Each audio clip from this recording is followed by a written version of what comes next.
बिस्मिल्लाहिर्रहमानिर्रहीम। प्रोग्राम इश्क़ मुस्तफ़ा सल्लल्लाहु अलैहि वसल्लम मां जो मेज़बान अब्दुल मोमिन मेमून।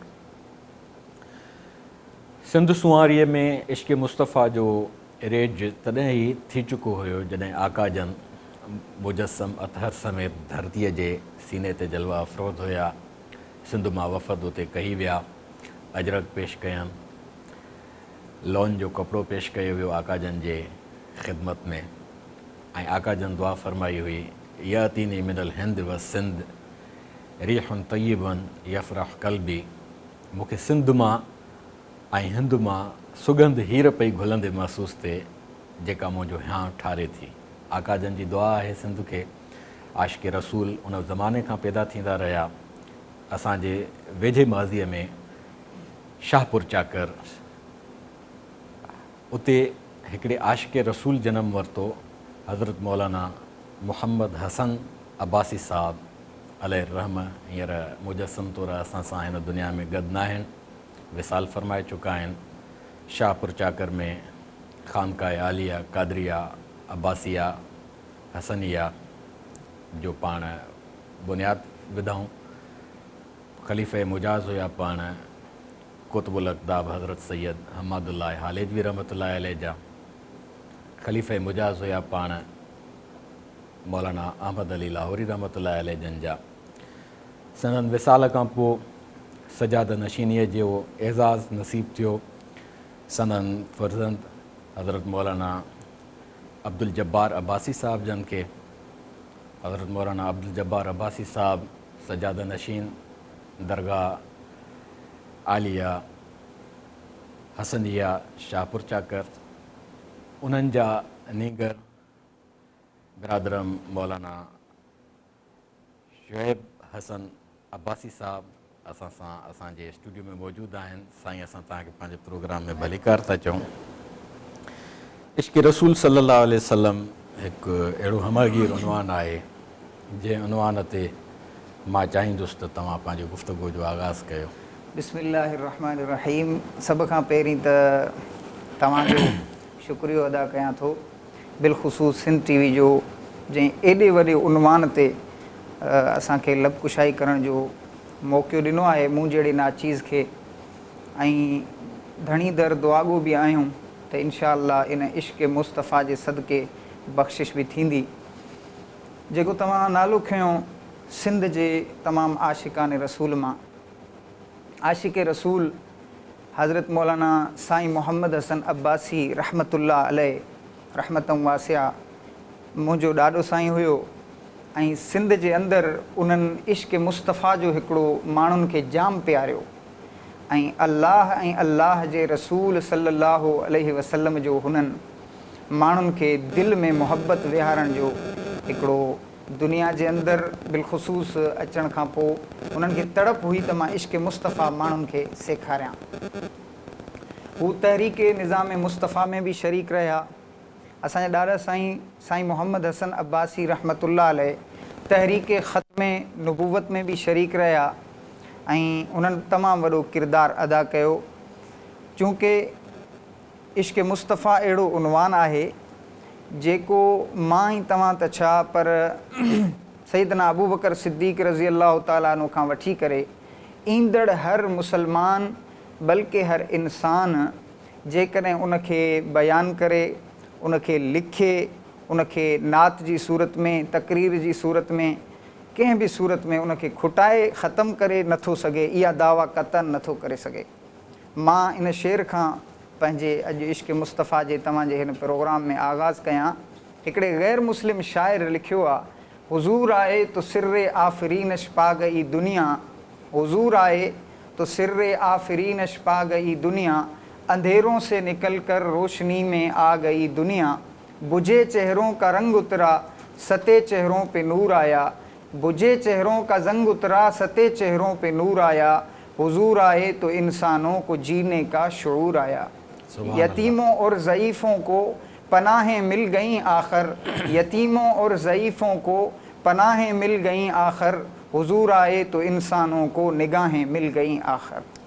ये एॾो वॾो उनवान आहे जो इश्क़ मुस्तफ़ा ते क़ुरान मजीद में अल्लाह तबारक व तआला लक़द मन्नल्लाहु अलल मुअमिनीन इज़ बअस फ़ीहिम रसूलन मिन अनफुसिहिम यतलू अलैहिम आयातिही व युज़क्कीहिम व युअल्लिमुहुमुल किताब वल हिकमा।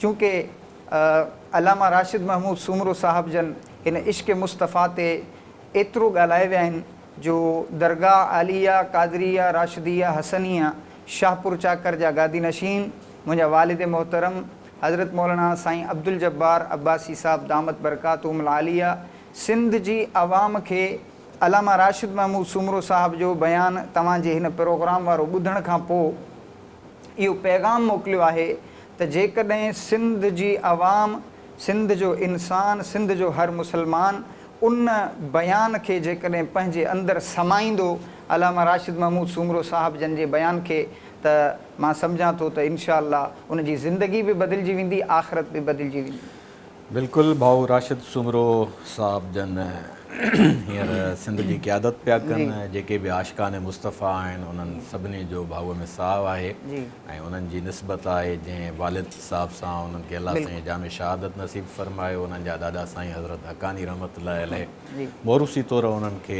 इहा सुती पियल आहे जंहिंजे करे हू उन सां निभाइनि पिया, आबियारी कनि पिया।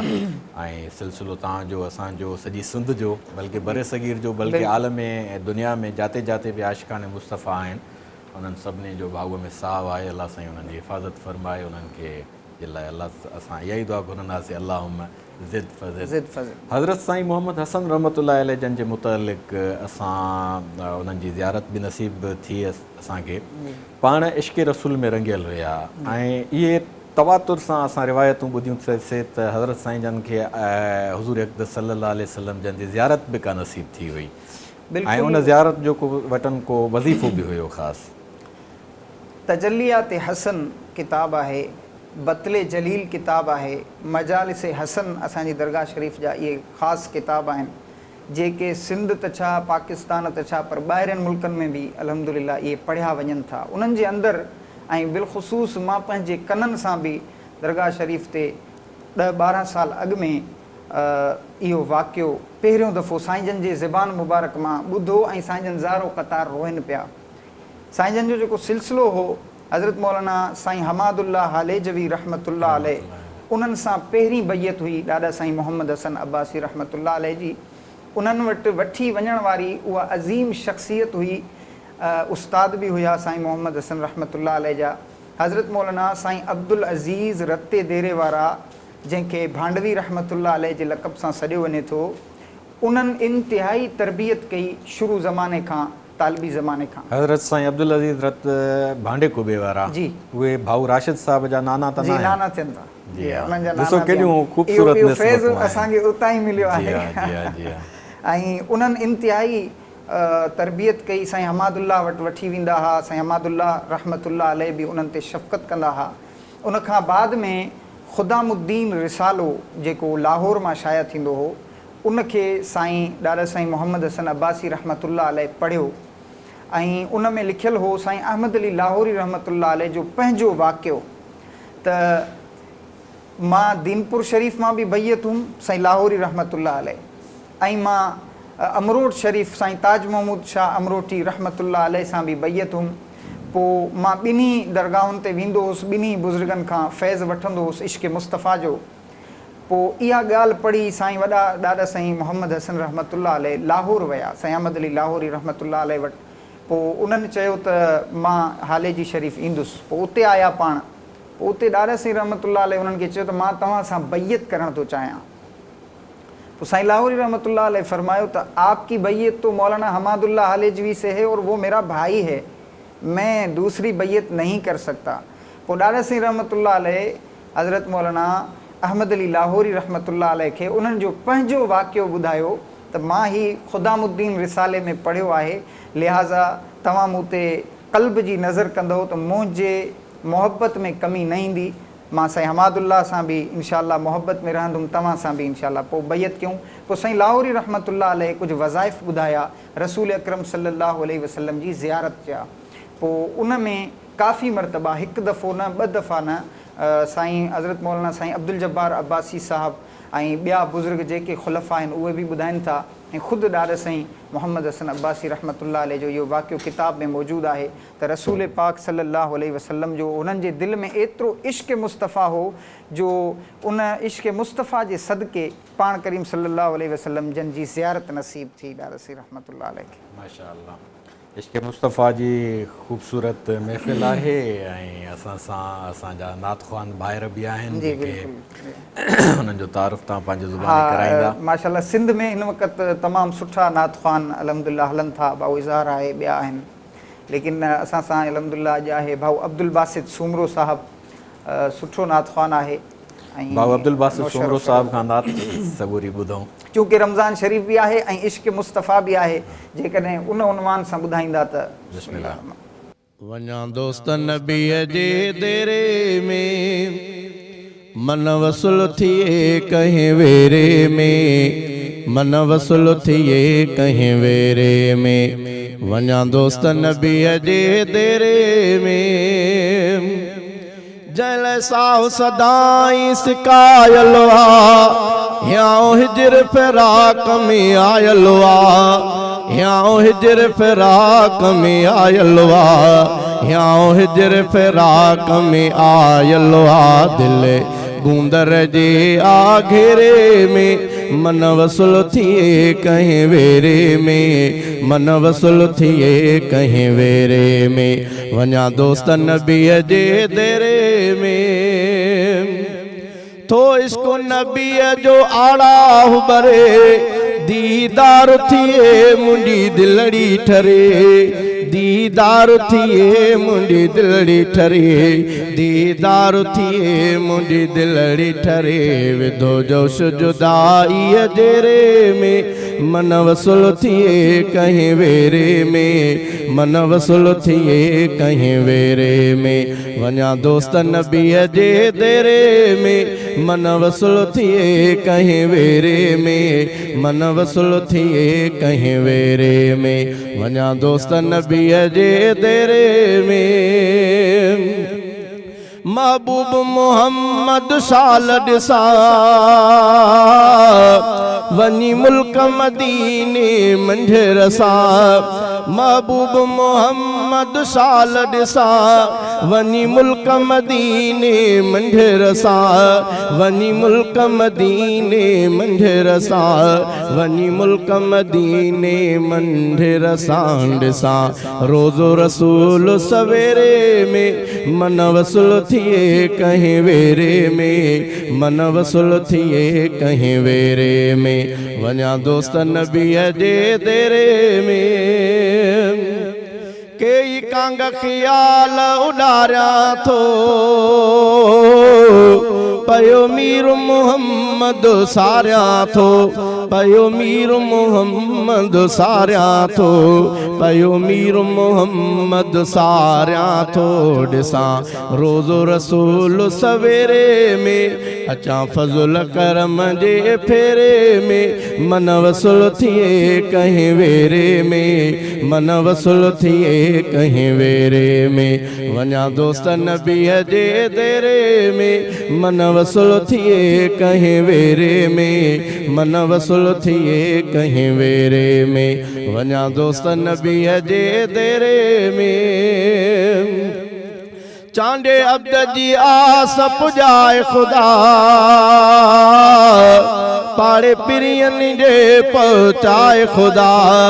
चांडे अब्द जी आस पुजाए खुदा,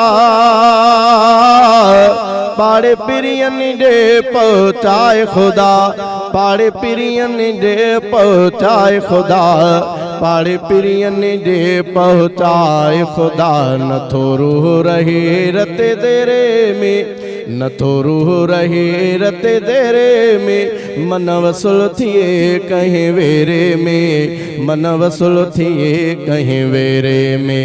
वञा दोस्त नबीअ जे देरे में। सुभान अल्लाह। मौलाना अब्दुल्लाह चांडियो मरहूम रहमतुल्लाह अलैह पाण फ़ैलसुफ़े इस्लाम हुया ऐं तमामु वॾे पाए जा आलिम हुया, बल्कि उस्ताज़ुल उलमा बि हुया ऐं उस्ताद शुअरा बि हुया। ऐं वॾी ॻाल्हि त उन्हनि जे घर में असांजा जो क़ौमी शाइर सरकश सिंधी मौलाना अब्दुल्ला चांडिया जो फ़र्ज़ंद आहे, अदी नायाब सरकश सिंधी, उहे बि मौलाना जूं पोटियूं आहिनि। त इहा ख़ूबसूरत निस्बत आहे इश्क़ मुस्तफ़ा सां। ऐं मौलाना जी पंहिंजी शाइरी, उन्हनि जी पुट जी शाइरी, उन्हनि जी एक्टिविटीज़ अदी नायाब सरकश जूं यकीनन असां सभिनी जे लाइ सभावेग आहिनि। नाज़रीन, गुफ़्तगू जारी रहंदी, वठूं था हिकिड़ी नंढड़ी साई।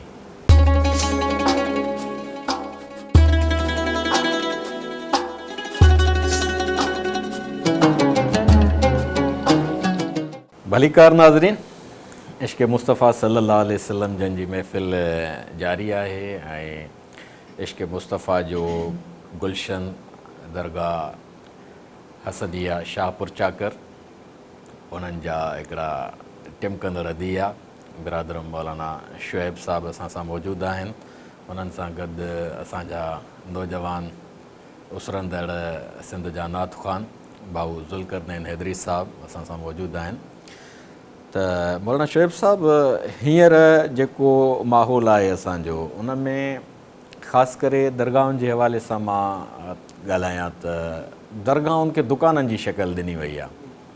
वॾा वॾा नाले वारा पीर, वॾा वॾा नाले वारा आलिम, उन्हनि वटि उहा इश्क़ मुस्तफ़ा जी जेका सुरहाण आहे उहा नज़र नथी अचे, दुनियादारी काहे पई आहे। हा, उन जे हवाले सां तव्हां उन जा छा चवंदव, असबाब छा आहिनि? बहितरीनु तव्हांजो सुवालु आहे ऐं इन सुवाल खे तमामु घणो सिंध में खयो थो वञे।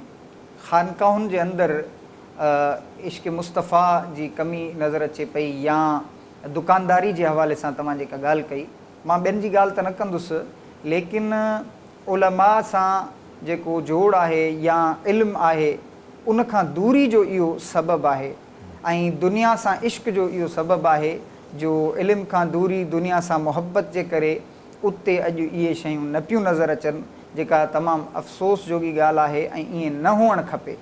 ऐं इन हवाले सां जेकॾहिं उलूम नबुवीअ सां जुड़ी वञिजे ऐं क़ुरान ऐं हदीस सां जुड़ी वञिजे ऐं उन सां जेको वॾड़ा करे आया दीन मतीन सां जुड़ियल हुजणु ऐं अलाह वारनि सां ताल्लुक़ ऐं इश्क़ मुस्तफ़ा खे ख़ासि तौर ते दिलि में अपनाइणु ऐं उनखे पंहिंजे अंदरि पुरोइणु हुजे त सैयदना अबू बकर सिद्दीक़ रज़ी अलाह ताला अन्हु जो मां नंढिड़ो वाक़ियो ॿुधायां।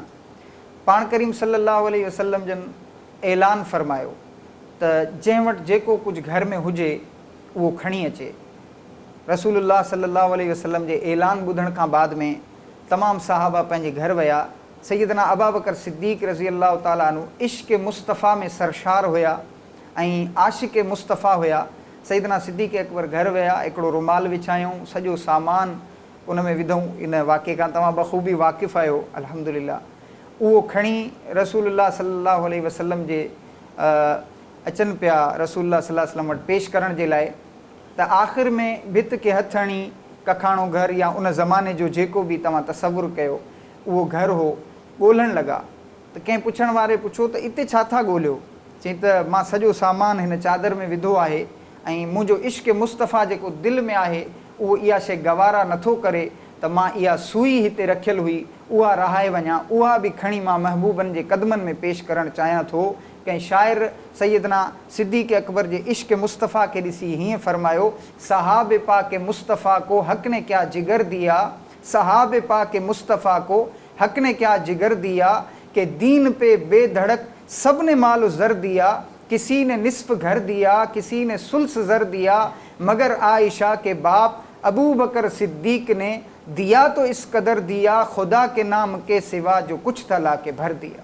इहो इश्क़ मुस्तफ़ा हो अबू बकर सिद्दीक़ रज़ी अल्लाह ताला। इश्क़ मुस्तफ़ा जी सुरहाण खे जो वासो वठण जे लाइ भाऊ ज़ुल्करनैन असां सां मौजूदु आहिनि। असां चाहींदासीं त नात ॿुधूं। ज़रूरु ज़रूरु, माशाअल्लाह। हर चीज़ खे आहे ख़ल्क़ींदड़ अल्लाह अहद अल्लाह अहद। हर चीज़ खे आहे ख़ल्क़ींदड़ अल्लाह अहद अल्लाह अहद। ऐं सभ खे रोज़ी आॾींदड़, ऐं सभ खे रोज़ी आॾींदड़ आॾींदड़ ऐं सब खे रोज़ी आॾींदड़ अल्लाह अहद अल्लाह अहद अल्लाह जे कुदरत ताक़त जे कमज़ोर आॾो हर का शइ अल्लाह जे कुदरत ताक़त जे अल्लाह जे कुदरत ताक़त जे कमज़ोर आॾो हर का शइ दर्द समूरा मेटींदड़ अल्लाह अहद अल्लाह अहद ऐं सब खे रोज़ी आॾींदड़ ऐं सब खे रोज़ी आॾींदड़ ऐं सब खे रोज़ी आॾींदड़ अल्लाह अहद अल्लाह अहद यूनिस जी मुश्किल रब तारी ऐं नूह जी बेड़ी रब तारी यूनिस जी मुश्किल रब तारी ऐं नूह जी बेड़ी रब तारी फिरऔन खे बहर में ॿोड़ींदड़ अल्लाह अहद अल्लाह अहद फिरऔन खे बहर में ॿोड़ींदड़ अल्लाह अहद अल्लाह अहद अणमुद जा मेवा ॾिसी ज़करिया अणमुद जा मेवा मरियम खे खाराया खुदा तंहिंखे जेके अणमुद जा मेवा मरियम खे खाराया खुदा तंहिंखे जेके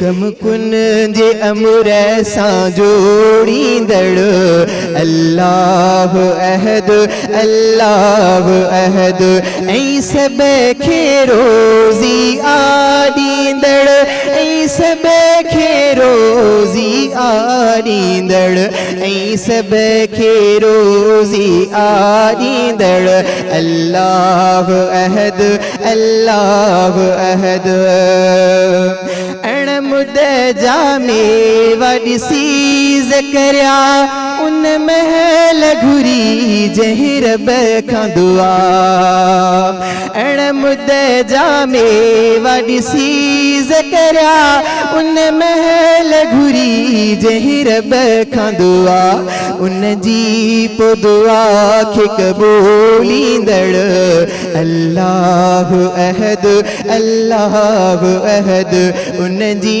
पोइ दुआ खे क़बूलींदड़ अल्लाह अहद अल्लाह अहद असगर लाड़क लिख रब जी सना असगर लाड़क लिख रब जी सना जो लाइक आहे सना जे खुदा असगर लाड़क लिख रब जी सना जो लाइक आहे सना जे खुदा तो बह सख्ताऊं बख्शींदड़ अल्लाह अहद अल्लाह अहद ऐं सब खे रोज़ी आॾींदड़ ऐं सब खे रोज़ी आॾींदड़ ऐं सब खे रोज़ी आॾींदड़ अल्लाह अहद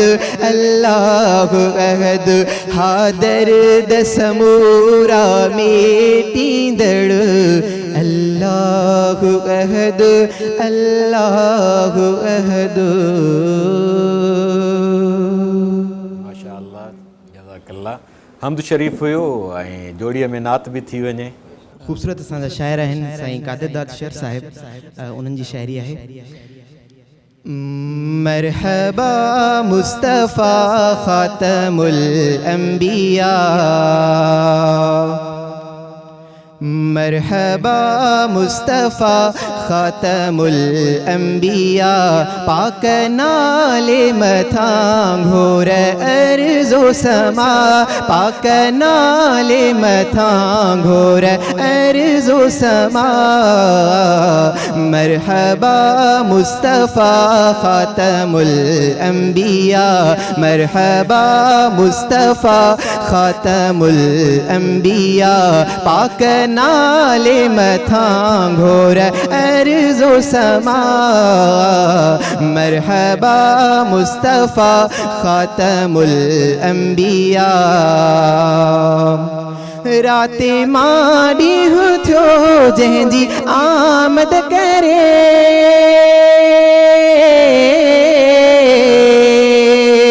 राते माड़ी हो थियो जंहिंजी आमद करे रहम जो मींह थियो जंहिंजी आमद करे रहम जो मींह थियो जंहिंजी आमद करे ज़ाते इंसानियते थी अताई खुदा ज़ाते इंसानियते थी अताई खुदा पाक नाले मथा घोर अर्ज़ो समा पाक नाले मथा घोर अर्ज़ो समा मरहबा मुस्तफ़ा ख़ातमुल अंबिया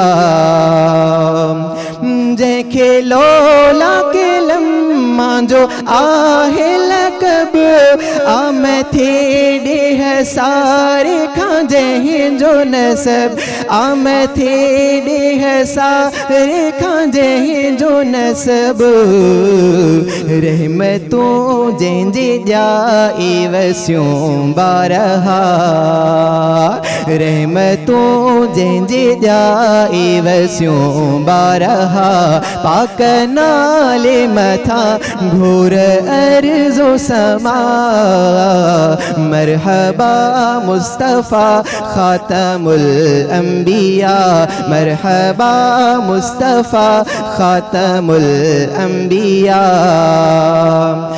दरसगाहे मोहम्मद में जे के पढ़िया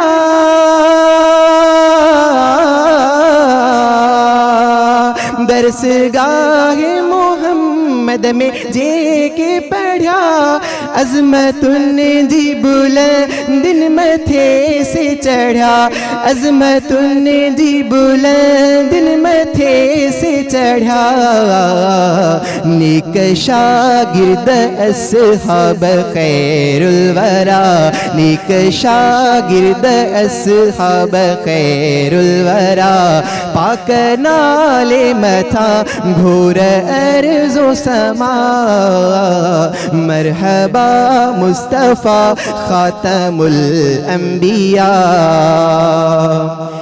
इश्क़े अरबिय में ना तू लिखण कम शुरू चाह सिक सां सला तू पढ़ण कम शुरू चाह सिक सां सला तू पढ़ण कम शुरू भाग मुंहिंजा कादिर दाद थी पिया भला भाग मुंहिंजा कादिर दाद थी पिया भला पाक नाले मथा पाक नाले मथा घोर अर्ज़ो समा मरहबा मुस्तफ़ा ख़ातमुल अंबिया मरहबा मुस्तफ़ा ख़ातमुल अंबिया पाक नाले मथा घोर अर्ज़ो समा मरहबा मुस्तफ़ा ख़ातमुल अंबिया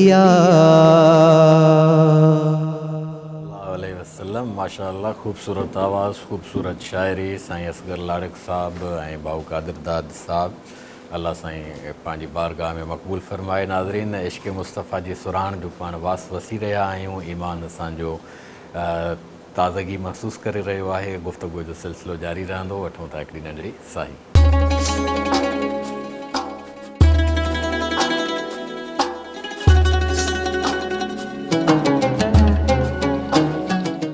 भलीकार नाज़रीन इश्क़ मुस्तफ़ा सल्लल्लाहु अलैहि वसल्लम हज़रत हसन साईं जी रुबाई मूंखे यादि पई अचे, आका जे हुज़ूर में मौजूदु हुया ऐं ख़िदमत अक़दस में पेश कयनि। व अहसन मिन कलम तरक़त आइनी व अजमल मिन कलम तलिदिन निसाउ ख़ुलिक़्त मुबर्रअम मिन कुल्लि आइब कअन्नक क़द ख़ुलिक़्त कमा तशाउ।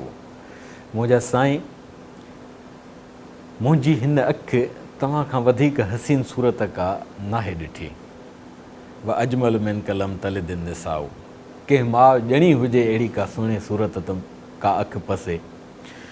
ख़ुलिक़्त मुबर्रअम मिन कुल्लि ऐबिन, हर ऐब खां तव्हां ॼमंदे पाक हुया।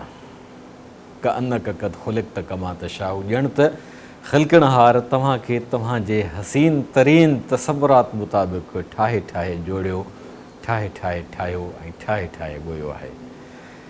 उन इश्क़ जे रंग सां रंगियल असांजी बुज़ुर्ग हस्ती हज़रत साईं मोहम्मद हसन शाहपुर चाकर वारा रहमतुल्लाह अलैह, असां सां उन्हनि जे ख़ानदान जा चश्मो चिराग बरादरम मौलाना शुएब हसन अब्बासी साहब मौजूदु आहिनि। शुएब साईं, तव्हां असां बि हज़रत साईं जन जी ज़ियारत कईसीं ऐं उन्हनि जे चेहरे में जेका दया हूंदी हुई त सुन्नत सां रंगियल हूंदी, तव्हां कीअं उन्हनि खे महसूसु कंदा हुआ? हा, तव्हां मूंखे इहो हज़रत हसन साईं रज़ी अलाह ताला अन्हु वारो शेर ॿुधाए, असांजे मुर्शिद मुरबी असांजे साईं मोहम्मद हसन रहमतुल्लाह अलैह जो उहो बयानु अंदाज़े बयानु यादि ॾियारे छॾियो आहे, जो जॾहिं बि मां साईं जन जो जुमो मुबारक ॿुधो या ॾिठो त उन में हज़रत हसन साईं रज़ी अलाह ताला अन्हु जो इहो शेर व अहसन मिन कलम तरक़त आइनी पूरो पढ़ंदा हुआ। ऐं उन सां गॾोगॾु ॿियूं फ़ारसी जूं शाइरियूं ऐं इश्क़ मुस्तफ़ा में ॼण त हिकिड़ो आशिक़ जीअं पंहिंजे फ़ना फिर रसूल फ़ना फिल्लाह फ़ना फिर रसूल हुजे ईअं पढ़ंदा हुआ। ऐं ॿियो हिकिड़ो शेर जेको अरबी जो आहे, जॾहिं नबी पाक सल्लल्लाहु अलैहि वसल्लम मदीने शरीफ़ अचनि पिया त नंढड़ा ॿारड़ा पढ़नि पिया, तला अल बद्रु अलैना मिन सनियातिल वदाई वजब शुक्र अलैना मा दा लिल्लाहि दाई। साईं जन मोहम्मद हसन रहमतुल्लाह अलैह अक्सर इहो शेर पढ़ंदा हुआ। ऐं अॼु उन हस्ती जो ज़िक्र न कजे, साईं मोहम्मद हसन रहमतुल्लाह अलैह जे उन भाउ जो ज़िक्र न कजे त मां सम्झा मुनासिब न थींदो। शेखुल क़ुरान हज़रत मौलाना साईं दुर मोहम्मद साहब मेमण तव्हांजा वालिद मोहतरम, मूंखे यादि आहे त वालिद साहब वारा ऐं चाचा साईं वारा वेठा हुआ हिकिड़े मौक़े ते, उन्हनि मुंहिंजो वालिद साहब ऐं चाचा साईं पाण में गुफ़्तगू पिया कनि त सिंध में फ़िलाणनि बुज़ुर्गनि सां साईं मोहम्मद हसन जी निस्बत हुई। उन में बिलख़ुसूस हिंगोरजा जी हस्ती हज़रत मौलाना साईं दुर मोहम्मद साहब रहमतुल्लाह अलैह शेखुल क़ुरान आशिक़ रसूल, उहे बि सर फ़हरिस्त हुया ऐं उन्हनि जो बि तज़किरो ज़िक्र ख़ैर हलंदो रहंदो हुयो।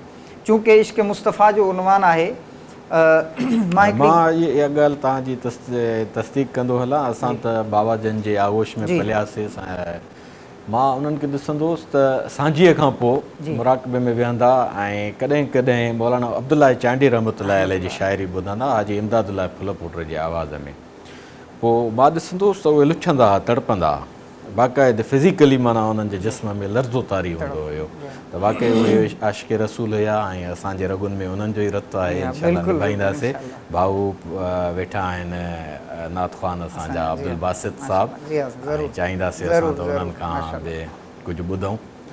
मोहड़ी मिठेड़ी अमर पेर तो जात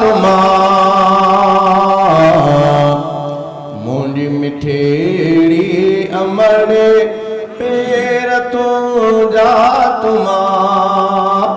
तोहंदे कदमनि ॾेठा तो जन्नत मञा, तोहंदे कदमनि ॾेठा तो जन्नत मञा। तुंहिंजे हथेड़ा खणी हर मुसीबत टरे, तुंहिंजे हथेड़ा खणी हर मुसीबत टरे। तुंहिंजे जी जले दुआ सां पयो सुख पसां, तुंहिंजे जी जले दुआ सां पयो सुख पसां। मुंहिंजी मिठेड़ी अमड़े पेर तो जा तुमा मुंहिंजी मिठेड़ी अमड़े पेर तो जा तुमा तुंहिंजे कदमनि हेठां थो जन्नत मञा तुंहिंजे कदमनि हेठां थो जन्नत मञा कुर्बतों जा लिखी कीअं मजी जल सघां कुर्बतों जा लिखी कीअं मजी जल सघां तुंहिंजे सफ़क़त मथां साहु सदेके कयां तुंहिंजे सफ़क़त मथां साहु सदेके कयां मुंहिंजी मिठेड़ी अमड़े पेर तो जा तुमा मुंहिंजी मिठेड़ी अमड़े पेर तो जा तुमा तुंहिंजे कदमनि हेठां थो जन्नत मञा तुंहिंजे कदमनि हेठां थो जन्नत मञा रब मिठे जो पढ़ियो मूं ही फरमान रब मिठे जो पढ़ियो मूं ही फरमान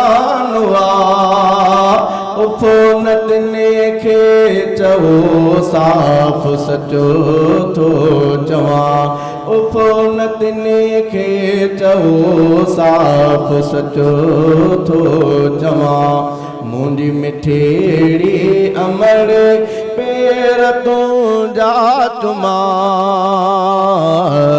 मुंहिंजी मिठेड़ी अमड़े पेर तो जा तुमा तुंहिंजे कदमनि हेठां थो जन्नत मञा तुंहिंजे कदमनि हेठां थो जन्नत मञा प्यार तुंहिंजे जी का इंतहा कान प्यार तुंहिंजे जी का इंतहा कान गिरह हथेड़नि सां अॼु भी खाराई मां गिरह हथेड़नि सां अॼु भी खाराई मां मुंहिंजी मिठेड़ी अमड़े पेर तो जा तुमा मुंहिंजी मिठेड़ी अमड़े पेर तो जा तुमा तुंहिंजे कदमनि हेठां थो जन्नत मञा तुंहिंजे कदमनि हेठां थो जन्नत मञा तुंहिंजा नादर मथां कुर्बानी लखे तुंहिंजा नादर मथां कुर्बानी लखे कुर्बतों जा जी जल लिखी छा लिखां कुर्बतों जा जी जल लिखी छा लिखां मुंहिंजी मिठेड़ी अमड़े पेर तो जा तुमा मुंहिंजी मिठेड़ी अमड़े पेर तो जा तुमा तुंहिंजे कदमनि हेठां थो जन्नत मञा तुंहिंजे कदमनि हेठां थो जन्नत मञा माशा अल्लाह अल्लाह साईं सभिनी जे अमिड़नि खे सलामत रखे जेके असां खां विछड़ी चुकियूं आहिनि उहे जन्नत में हूंदियूं छा जन्नत त उन्हनि जे कदमनि में आहे ऐं नात शरीफ़ बि ॿुधाईंदव बिस्मिल्लाह मां मोहम्मद मुस्तफ़ा जी नात गाया थो नात गाया थो पयो मां नात गाया थो माठ में वेहो अव्हांजा ह्यां वठारिया थो नात गाया थो पयो मां नात गाया थो जंहिंजे कारण जोड़िया मौला ज़मीनो आसमां जंहिंजे कारण जोड़िया मौला ज़मीनो आसमां तहीं मिठे महबूब जूं ॻाल्हियूं ॿुधाया थो नात गाया थो पयो मां नात गाया थो मां मोहम्मद मुस्तफ़ा जी नात गाया थो नात गाया थो पयो मां नात गाया थो माठ में वेहो अव्हांजा ह्यां वठारिया थो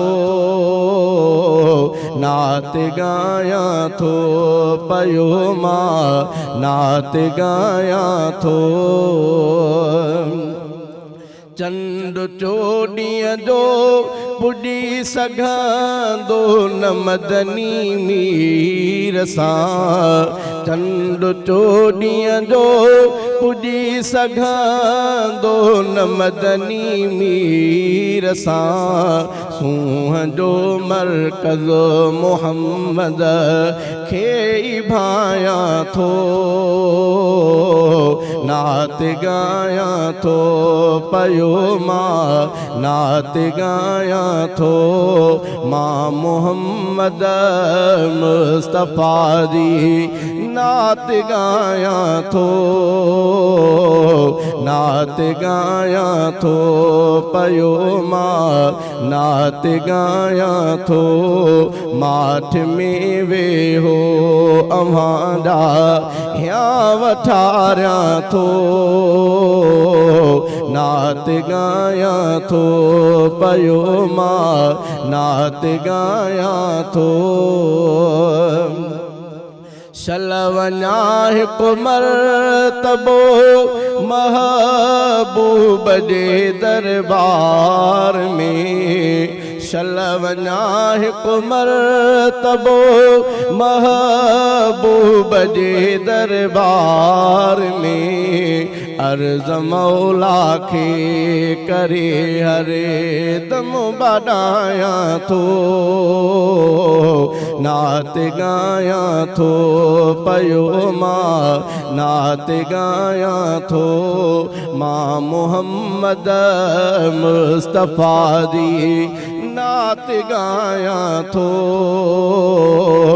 नात गाया थो पयो मां नात गाया थो माठ में वेहो अव्हांजा ह्यां वठारिया थो नात गाया थो पयो मां नात गाया थो मूं जहिड़ो गुलज़ार तन्ना ॾेह में ॾोही नया मूं जहिड़ो गुलज़ार तन्ना ॾेह में ॾोही नया ॾोह बख़्शे मन ख़ुदा ना तूं जो ठाहियां थो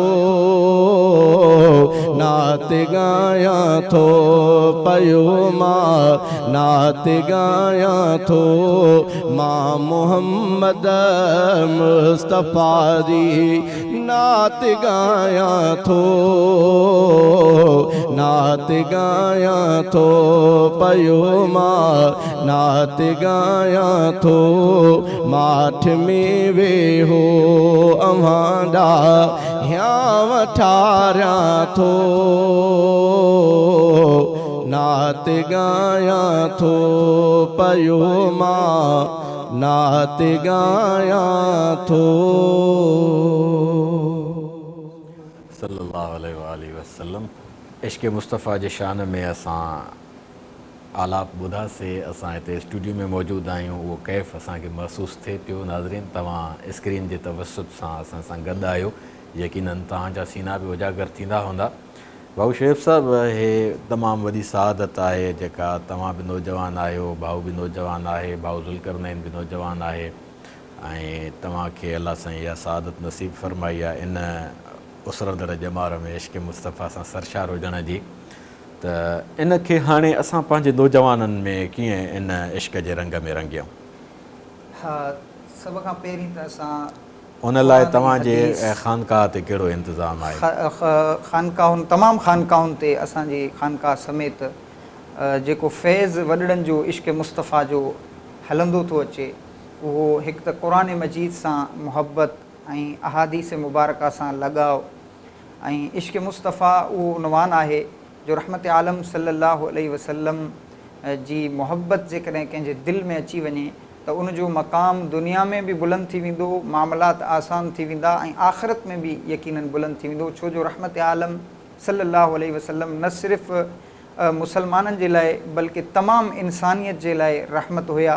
जीअं हदीस पाक में अचे थो त मज़दूर जे लाइ बि नबी पाक सल्लल्लाहु अलैहि वसल्लम किसान जे लाइ बि हिकिड़ो सुठो मैसेज ॾिनो त उतुल अजीर अली अजरिन क़ब्ल अन यजुफ़ इरकहू। फ़रमायूं त मज़दूर जो पसीनो ख़ुश्क थियण खां पहिरीं उनखे मज़दूरी अदा करे छॾियो। अॼु जे नौजवान खे इहा ॻाल्हि सम्झणु घुरिजे त इश्क़ मुस्तफ़ा असांजे दिलि में रखण सां असांजो मक़ाम मर्तबो उन नबी सल्लल्लाहु अलैहि वसल्लम जे निस्बत सां करण जे करे बुलंद थी वेंदो। ऐं यकीनन इश्क़ मुस्तफ़ा अहिड़ो उनवान आहे जो इन खां वधीक को उनवान नाहे।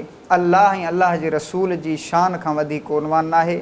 मां शेर हिकिड़ो पढ़ंदुमि जेकॾहिं तव्हां इजाज़त ॾियो। बिस्मिल्लाह बिस्मिल्लाह। त जन्नत में हर शइ आहे, जन्नत में हर शइ जो इंतज़ाम आहे, लेकिन हिकिड़ो शाइर नबी पाक सल्लल्लाहु अलैहि वसल्लम जे इश्क़ में अची करे चवे थो जन्नत खे मुखातब थी करे, ए जन्नत तुझ में हूरो कुसूर रहते हैं, ए जन्नत तुझ में हूरो कुसूर रहते हैं, मैंने माना ज़रूर रहते हैं, मगर मेरे दिल का तवाफ़ कर ए जन्नत मेरे दिल में हुजूर रहते हैं। तो इन हवाले सां असांजे अॼु नौजवान जे दिलि जे अंदरि जेकॾहिं इश्क़ मुस्तफ़ा ख़ानकाहुनि सां ताल्लुक़ करण जे करे ऐं बिलख़ुसूस अलामा राशिद महमूद साहिब जन जी जेका मां शुरू में ॻाल्हि कई त हज़रत मौलाना साईं अब्दुल जब्बार अब्बासी साहिब वालिद मुहतरम इहो पैगाम ॾिनो आहे समूरे नौजवाननि खे, नंढनि खे, वॾनि खे त इहो जेकॾहिं इश्क़ मुस्तफ़ा जो हिकिड़ो बयानु जेकॾहिं असां दिलि में विहारियूं ऐं इन ते अमल पैरा थियूं त यकीनन असांजी नौजवाननि जी दुनिया बि ठही वेंदी। सआदत आहे, तमामु अनमोल सआदत आहे ऐं असां रब जलील जे हुज़ूर दस्तबदुआ आहियूं त सॼी सिंध, सॼी दुनिया, सॼो आलम इश्क़ मुस्तफ़ा में शल सरशार थी पवे। सब्सक्राइब करियो असांजो official YouTube channel Sindh TV HD Islamic ऐं वधीक अपडेट लाइ बेल आइकन ते क्लिक करियो।